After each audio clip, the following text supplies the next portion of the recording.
Now the moment you've all been waiting for. I am Nate Riggle, and you are listening to The Way of the Bonfire. Hey there, good people. The Way of the Bonfire is all about bringing the world together in more meaningful ways that lead to better shared growth, enjoyment, and connection. Because good, hardworking people deserve to finally stop waiting to make the most of their lives.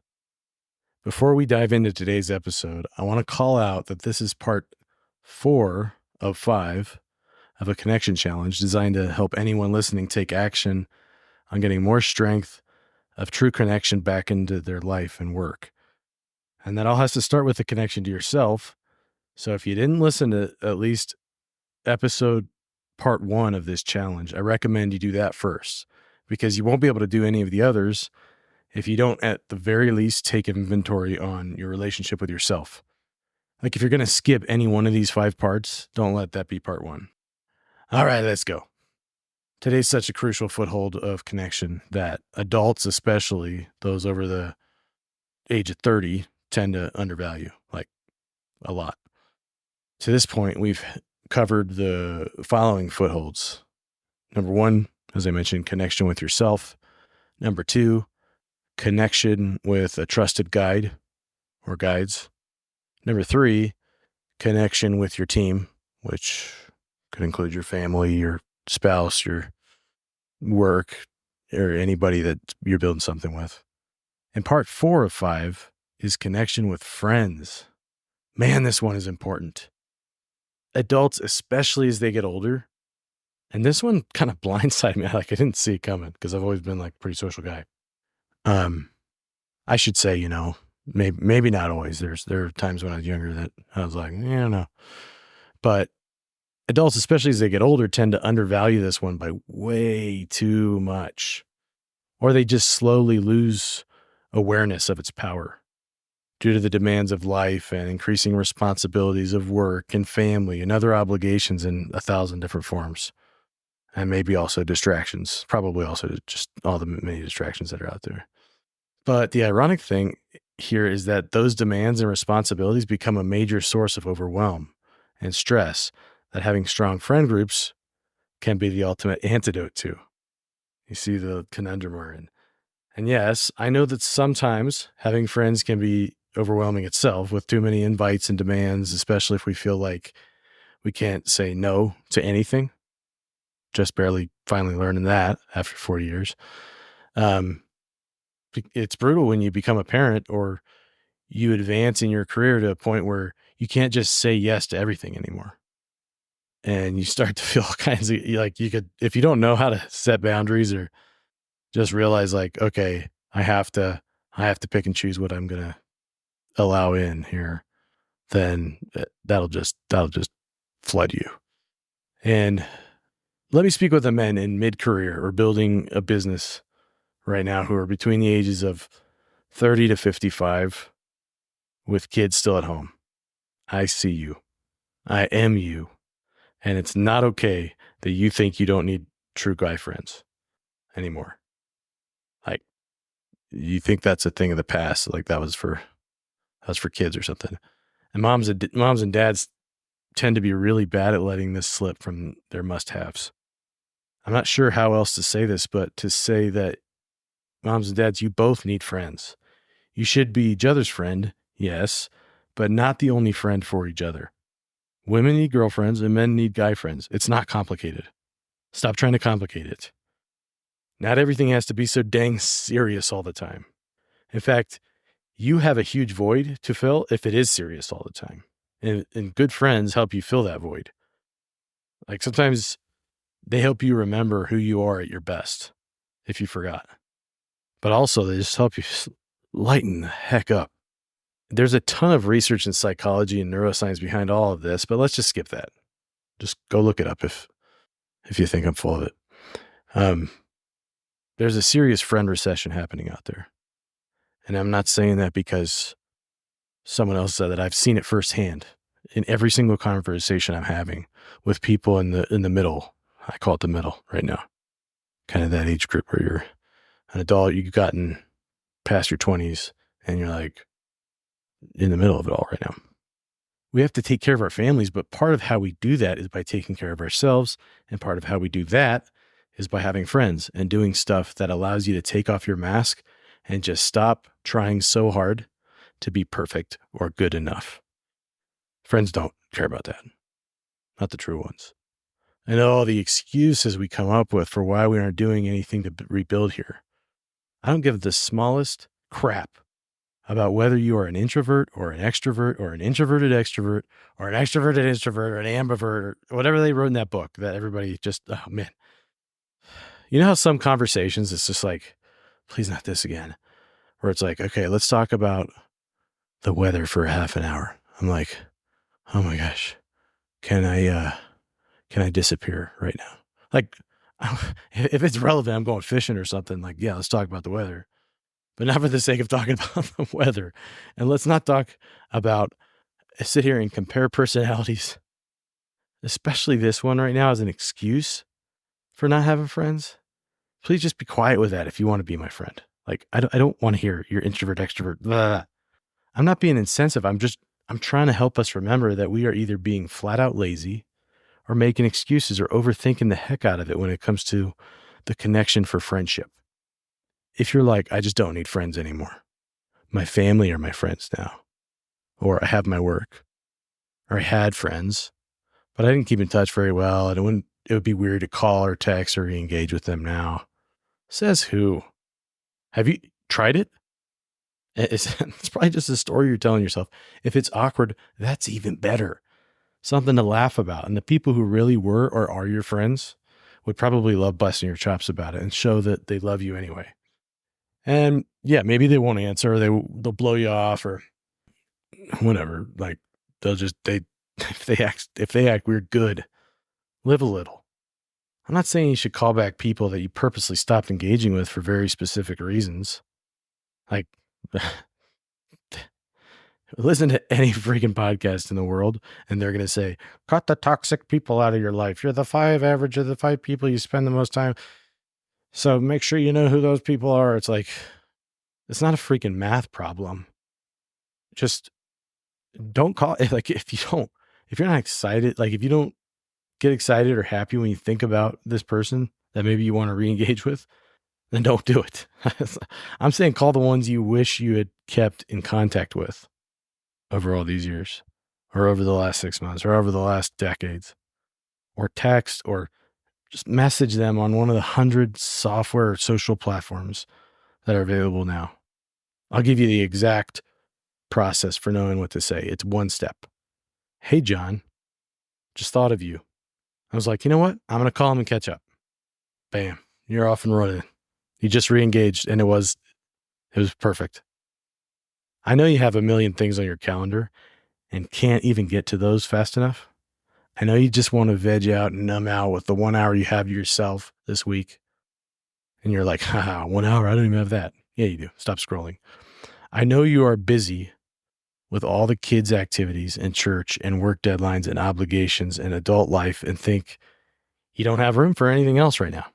Good story. I get it, but it's false.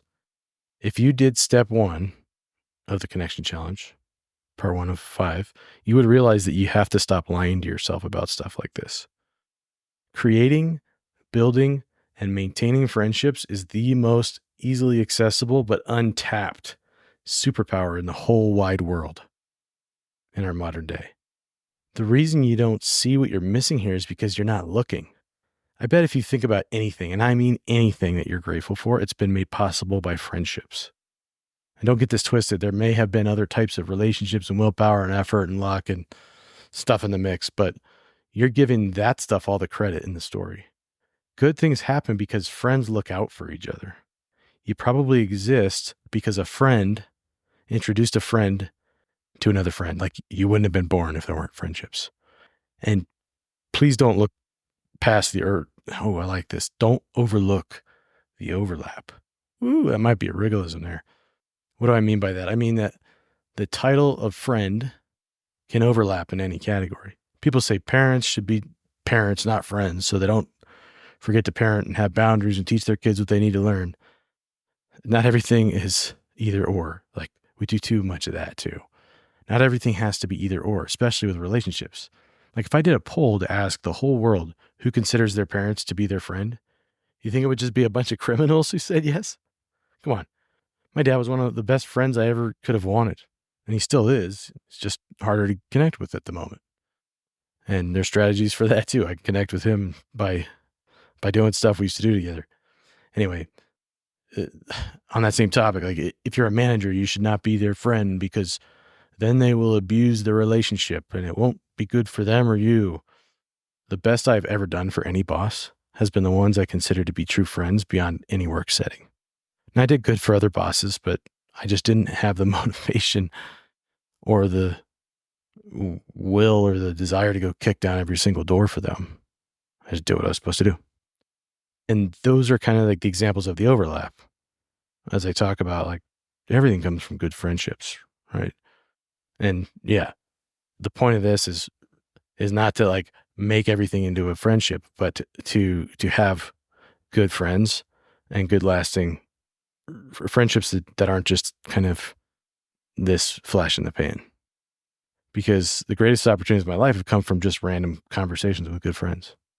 The people who gave me that little bit of perspective I needed at my lowest points in life. And I've had some low ones, were friends. What I'm getting at is that if you don't have friends or you don't place much value or necessity in that category, then you're completely missing out on what's possible for you. And I know because I've done it. Like I've made all the excuses there are to make in this category. Especially as a man, it's pretty easy to think I don't need anybody or got my family, it's fine. Or, some of the other ones I've heard, I just moved away from all the friends I have. So like I'm starting from scratch. First of all, those people are still your friends. Keep in touch with them and make new ones. And if you haven't, re-engage. Just do it. You can do it. It's not a huge deal. It's not as big of a deal as you're making it out to be. Or maybe it's hard to make new friends at this age. No, it isn't. That's just what you're telling yourself.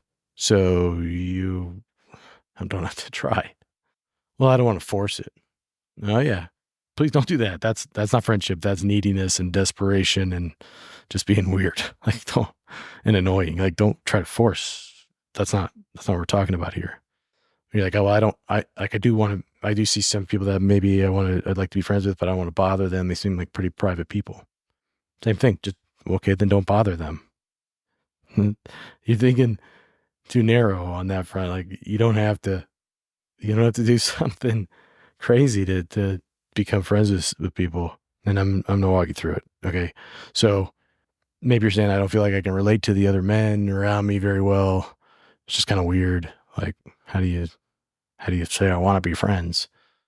Or maybe you're like, they don't seem like the type of guy that I would hang out with, like just whatever you want to label you want to give them. And I'm saying stop pretending like you know them so well from a few random interactions or times you observed them in a certain setting. And you're like, okay, Nate, so how do I find and make good friends if I don't have any that I really want to be around right now? Like you want to make some good ones, right? Here's the technique. Go do stuff like outside of your house and make sure it's around people, other people. Go do stuff you enjoy doing because there's going to be other people that enjoy doing that thing. And while you're there, say, hi, I'm Nate, or hi, I'm this person, or what's your name? It's really that easy. And you're like, well, yeah, I've done tons of introductions. I think become friends with those people. There's another level here. You just have to be curious. And that doesn't mean go ask a whole bunch of people a bunch of invasive questions and nosy stuff like where they're like, gosh, I just met this guy and he's asking me all about my life story. No, just be curious. And I can't predict what the best question is going to be in every setting. But if you consciously think, I'm not doing this to make friends. Like I'm just going to go do stuff that I like doing and let that be the benefit of why you're doing it. And then just try this. Say, I am this person. This is your name. And be curious. Pay attention to what people are doing. Pay attention to how they are and kind of the stuff that they like or what makes them laugh or what gets them excited. And just take note of that. Say like, hey, I love that stuff too. Or whatever.